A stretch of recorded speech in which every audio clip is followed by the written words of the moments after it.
Okay, so number one, if you're an owner from the top, it's stability. You got to have your processes dialed in, especially if you're going to eclipse $5 million. People across the board need to know what the SOP is for each position underneath you. Amen.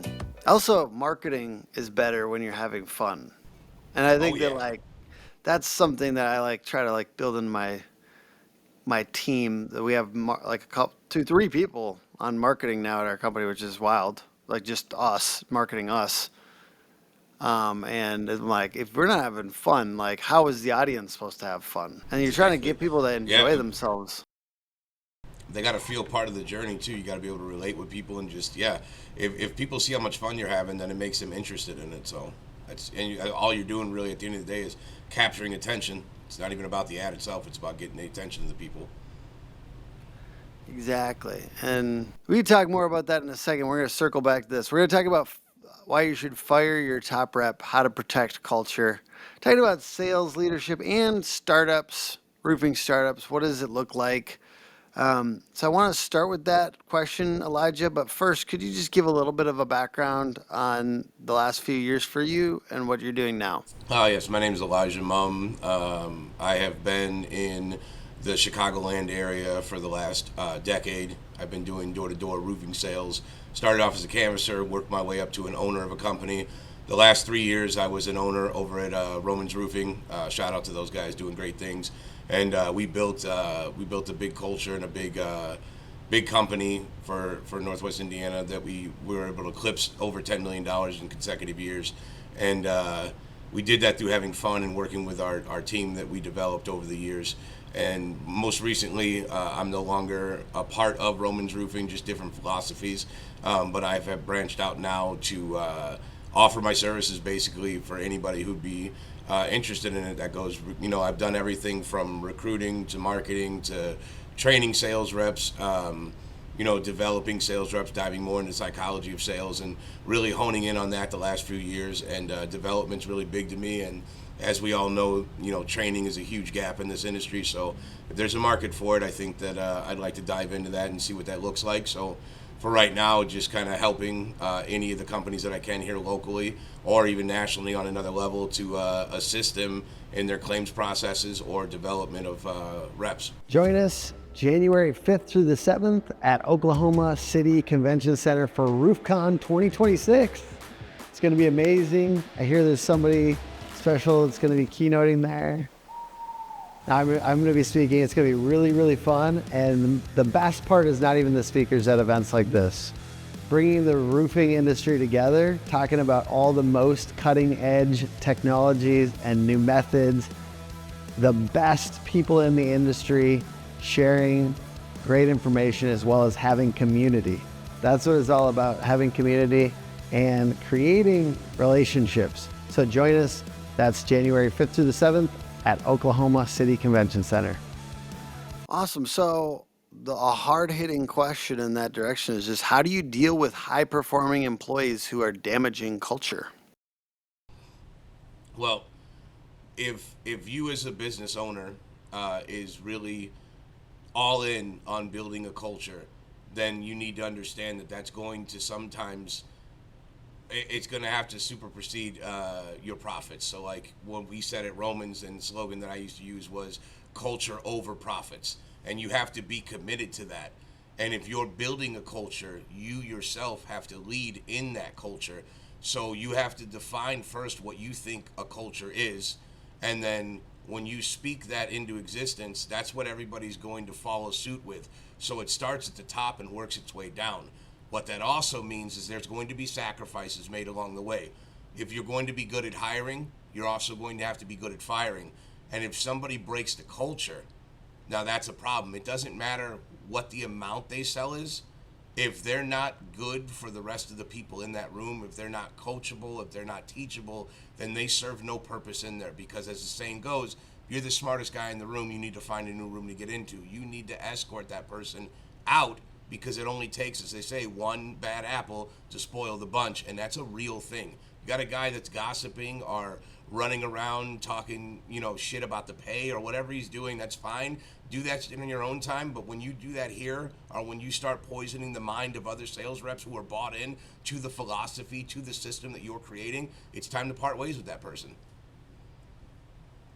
So it immediately calls to mind. Well, I've seen so many situations like this, and let's just talk about some representative ones. People that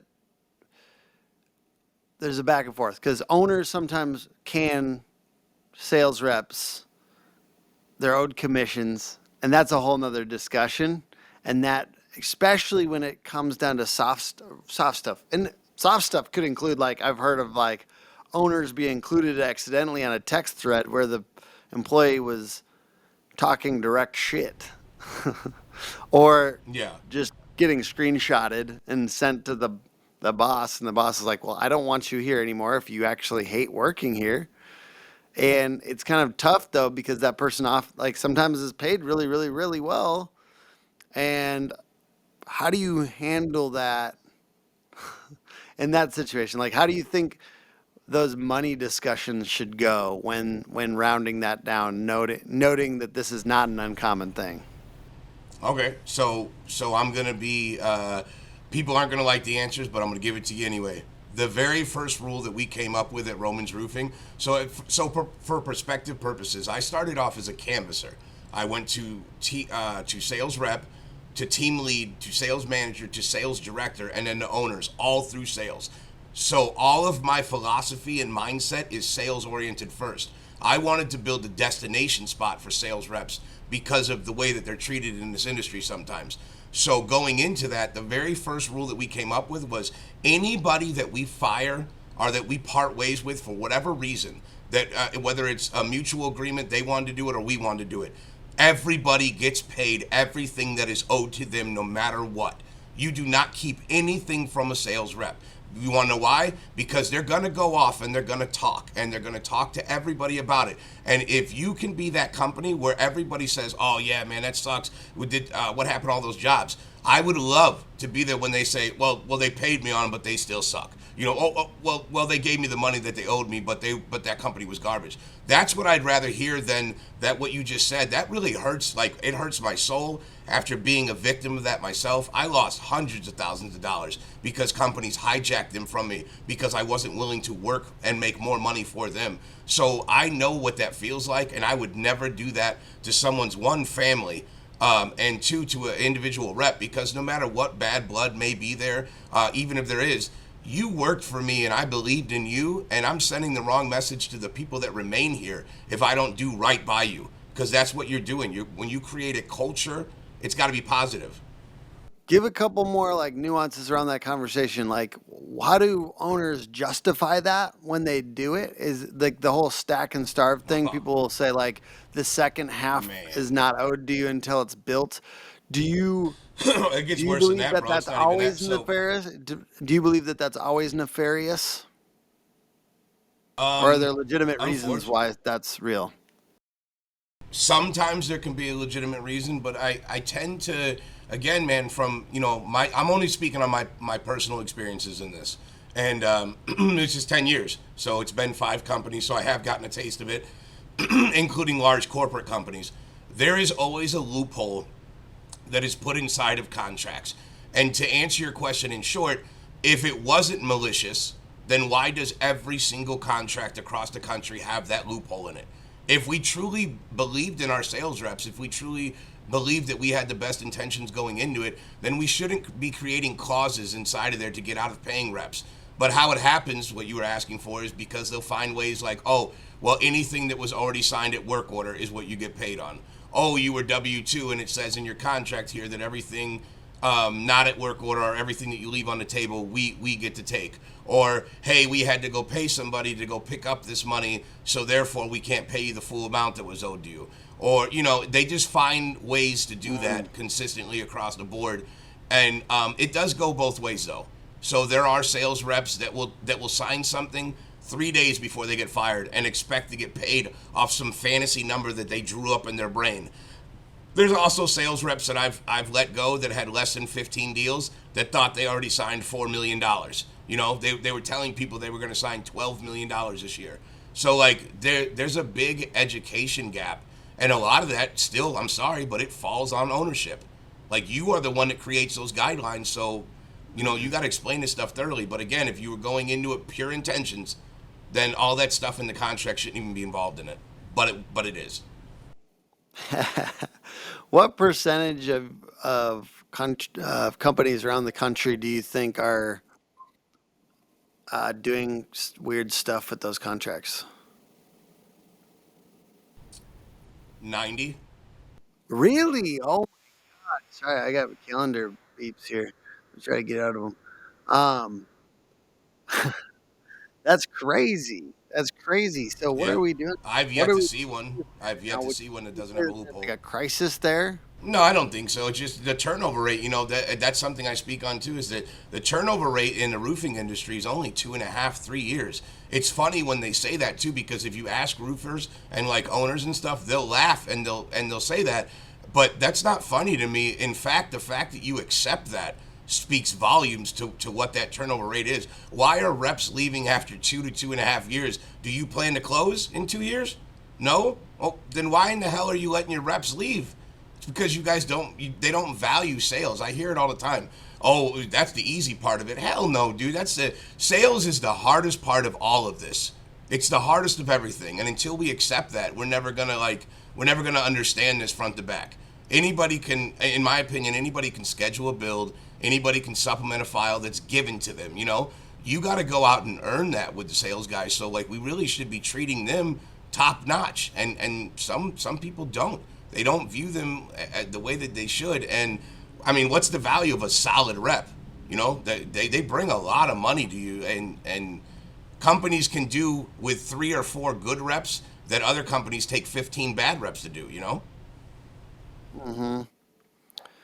Talk to me about, like obviously you're advocating for strong leadership. So what does strong leadership look like as a business, an average business crosses that $5 million mark? Where can you hope to see leadership be at that level? What positions and what should they really be providing? Okay, so number one, if you're an owner from the top, it's stability.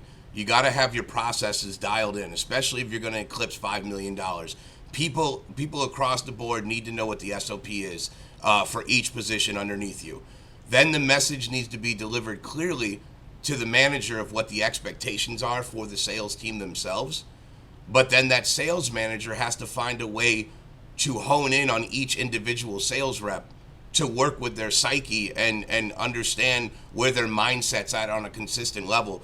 Because if you have a rep that works with you for 3 years, and let's just say they start with you at 23 years old, their mindset is going to be significantly different at 27 than it was at 23. You know, they've been working with you for years, they've been making money. So you need to understand that just because they were coachable one way doesn't mean the following year it'll be the same way.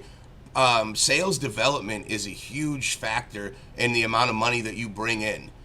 So you could throw shit at the wall all day long and fall into $5 million, but if you don't know how to repeat that process, if you don't know what got you to $5 million to begin with, then you shouldn't be trying to eclipse that. And the ones that are ready to do that, I guarantee you they have their sales team honed in. The sales team at least knows what the end goal is, and they're working to get to that goal. But it's all about buying in.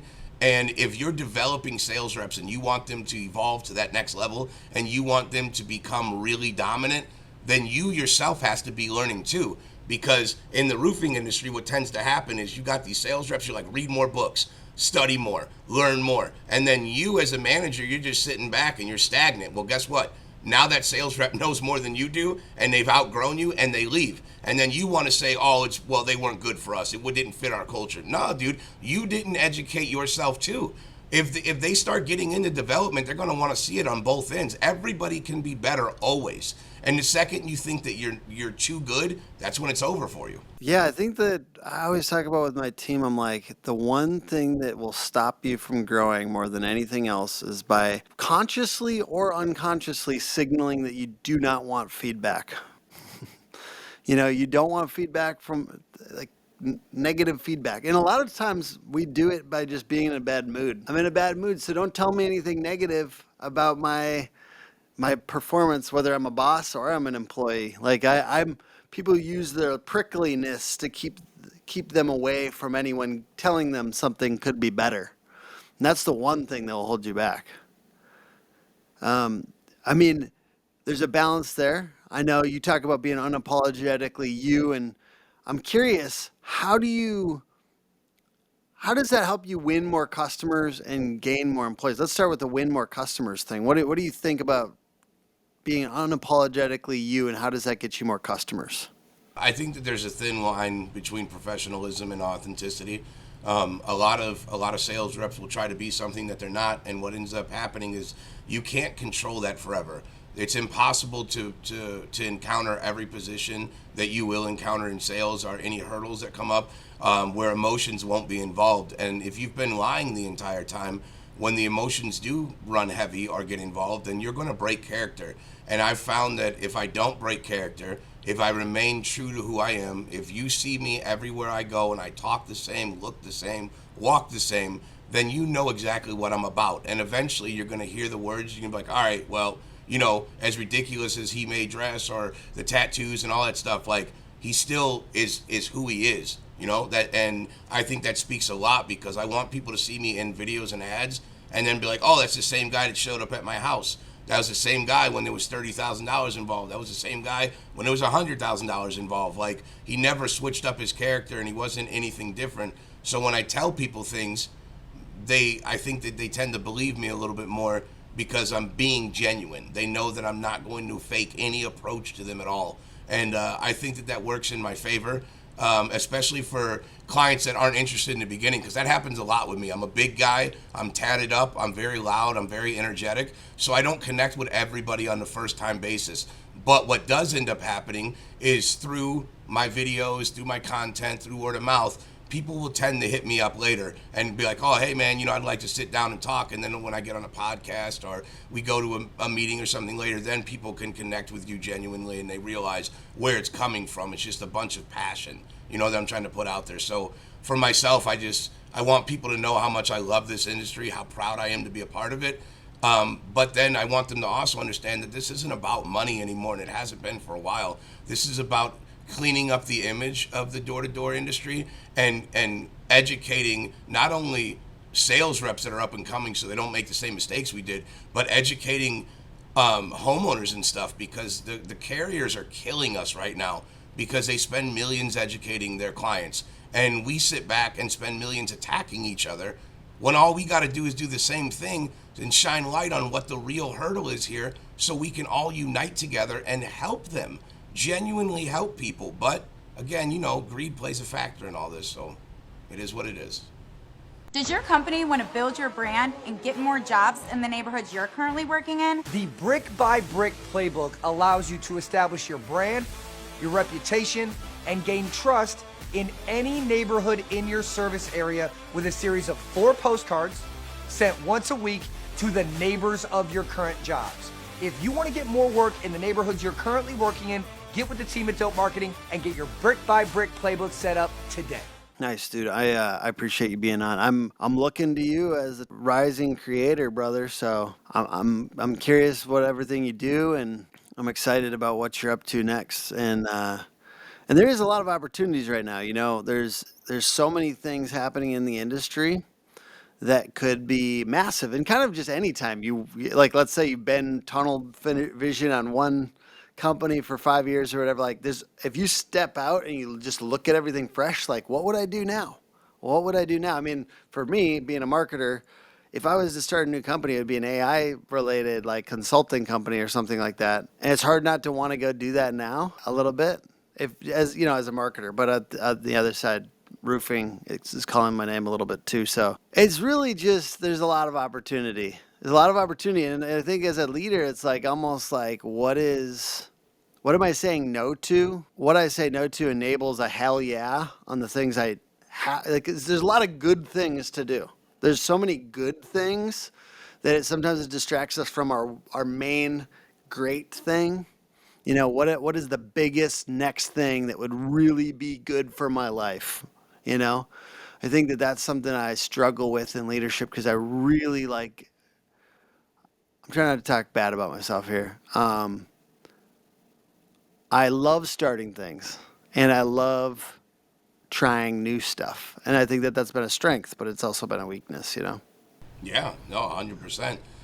We have to keep ourselves interested, though. I'm all about that too, man. I stepped out of my comfort Yeah. zone too. I was going to events, watching people speak, and I was like, man, what a rush that would be, you know? Like, I want to get up there and do that. So then I was like, well, dude, I have a crazy story anyway. I'm uneducated. I couldn't hold a job down to save my life until I was 30 years old. I had my daughter. I got into sales, and then poof, it dawned on me, you know, like I finally had like what my calling is. So I'm dialed in on that right now, man. I'm just like you said, the world just opened up to me because I only knew, you know, I only knew sales. I only knew to be at this roofing company. Like you said, you'd be doing AI if it was up to you, you know, and it tugs on you not to do that. If it were up to me right now, my next dream is to scale another business that's in a different sector than this, just to prove to people that culture and sales, regardless of what you're selling, is how you scale up. And I would love the opportunity for somebody to hit me up and say, hey, man, I'm not in roofing, but I am in sales, and I'd like to get to that next level. And I'd like to take that on just to show that I believe that culture will bring the profits that we all seek, just not the timelines are the unrealistic timelines that we all seek. You know, I think we want the same end game. I think there's a different way to do it. I can feel that. It feels like a very common dilemma and opportunity for all of us. If you had to scale a roofing business from scratch, or any business, I guess, if you want to branch out, but I'm thinking about for our audience, what would your first 90 days look like? I'm trying to think about like order of hires, first couple moves. Well, yeah, after the obviously, you know, your logo and your brand and all that stuff, you got to create your slogans, your mantras, all that. Sure. I think the first thing you do is you figure out, all right, what's a realistic goal? Like, what do I actually want to do this year? Because that plays a factor in your first hire. So if you're shooting for the moon, you're like, hey man, we're doing 5 million out the gate and we're going to get started. Well, then I would say you'd start with a production team. You're going to need quality control people, and you're going to need someone that's capable of scheduling that amount and capable of doing quality work. Then you can go get your sales team. Now, if you're going to be, hey man, I don't really know what we're going to do. I just hope we do $2 million, maybe even one. Well, then you're going to go out and you're going to find 2 or 3 guys that can relate to you, that you're okay working with on an 8-hour day, maybe a 10-hour day, 12 sometimes if you got a storm. And it be somebody that you can connect to that kind of shares the same passion you do and the same goals you do. Because if you really want them to be rock stars, then they need to be like you. You're the one that had the drive to go out and start that, so you're going to be spending a lot of time with those first reps, so that they have the same philosophies as you do, and you're going to treat them well, almost like a partner essentially. And they're going to, you know, word of mouth's going to travel. They're going to help you develop new reps along the way, and then that's how you start your culture. You got almost a family orientation thing going on. So like even in the interview process here, most of my time is spent talking about something outside of roofing. I know why you're here. You want to get paid. You know, okay, great. We're on the same boat. Now, what is your why? Do you have a family? Do you live at home? Do you have bills to pay? If you could do anything in the world, what would you do? What's your favorite TV show? If a customer asked you this, what would you say to that? Would you pet the dog? You know, like, do you like dogs? Just crazy shit like that. But it helps you to learn who that person is. So you know, like, hey man, this guy's gonna either do it or he's not gonna do it. And that's where I would start off at. So production if you're going big, sales if you're gonna hit the ground and you don't know what to expect. All right, let's wrap up with just a few. If you have any other tips for gaining traction in culture with relationships with the sales reps, give us a few more tips on that before we head out. Okay, stop giving them cash spiffs. Start taking them places. Dinners are what are, you know, big steak dinners is something that owners in this industry get to enjoy a lot. We get to have those old fashions. They're wonderful. We get to hang out in casinos. That's all great. Bring the sales rep. You got a top rep, bring them. Start taking them to events so they can see that the industry is a lot bigger than what they know inside your office. Start exposing them to some of the top producers in this. and reward them, guys, like the proper way. They don't need $500 for having the most signs at the end of the week. Even if they tell you that, they don't. They need to have a steak dinner and some one-on-one time so they can pick your brain, ask you the direction the company's going in, communicate with them so they feel as though they're part of that journey, so that that's how you can build rapport with them. I would focus on that. Also, if you're big into developing and you're big into teaching these guys new things and reading books and all that stuff, and those things are wonderful, but they're only wonderful if you're doing it too, so you guys have common ground to connect with. It's going to be vital to the growth of the company. So I would say really, really hone in on connecting with people. Understand that sales, whether you like it or not, is the legs of the entire company. Without sales, you have zero. Stop sleeping on the fact that these guys didn't even know their homeowners 10 minutes before they were signing them up in a contract. You know, you knocked on that door to interrupt their meal, to pull them away from that, and somehow convince them to get on their roof, and then somehow convince them to sign a contract with you after getting on the roof, all within an hour and a half of knowing each other. That's a very incredible feat, and we sleep on how complicated that is because some of us do it very easily. That's a skill set that you acquire over time. Please stop saying that it's easy. It is not easy to do that. Wow, I love it, man. Thank you for the rush of good information. I would love it if you'd give how would people connect with you here at the end of the podcast? How, if you want, and what they would connect with you about. So I would, again, not to promote myself, but I would love if you had some trainings or speaking opportunities. I'd love to be a part of those. I'm always open to join a podcast.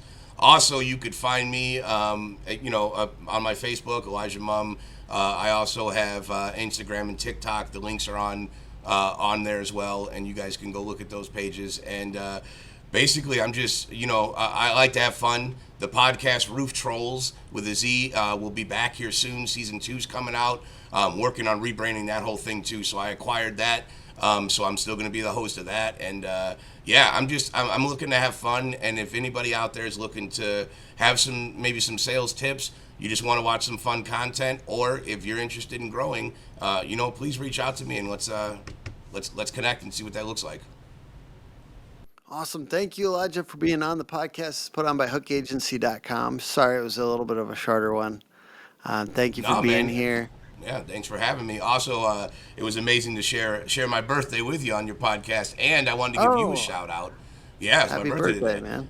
Thank you. I wanted to give you a shout out though. Congrats on the book, brother. That's a big Thank feat, you. and I'm currently writing one now too, so that's going to be one of the next chapters in mine. I was really excited when you and Eric came out with yours, and then Taggart came out with his. Another one, last year and stuff. Like, I really like watching the people that I follow, blow up and grow. I know Jay Bradley's got one coming out here soon, so kudos to all you guys, man. Anybody who's educating right now on that next level, that's so amazing. Deshaun Bryant with his event this year, you getting to speak, these are big moves, man. I'm so proud of you guys, and dude, I love this industry, dude, and I'm so thankful for people with the mindset that I have of developing us and making us stronger. Thank you, bro. And I've been watching you and your content, and just you're developing where you're going, and I'm proud of you. I think of you as one of the big up and coming roofing creators. So keep at it, and thanks for being on, bro.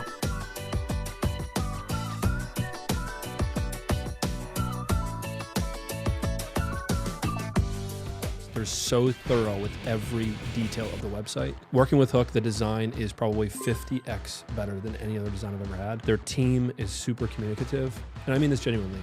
I'm happy to pay you guys to work with us. It's been a tremendous experience.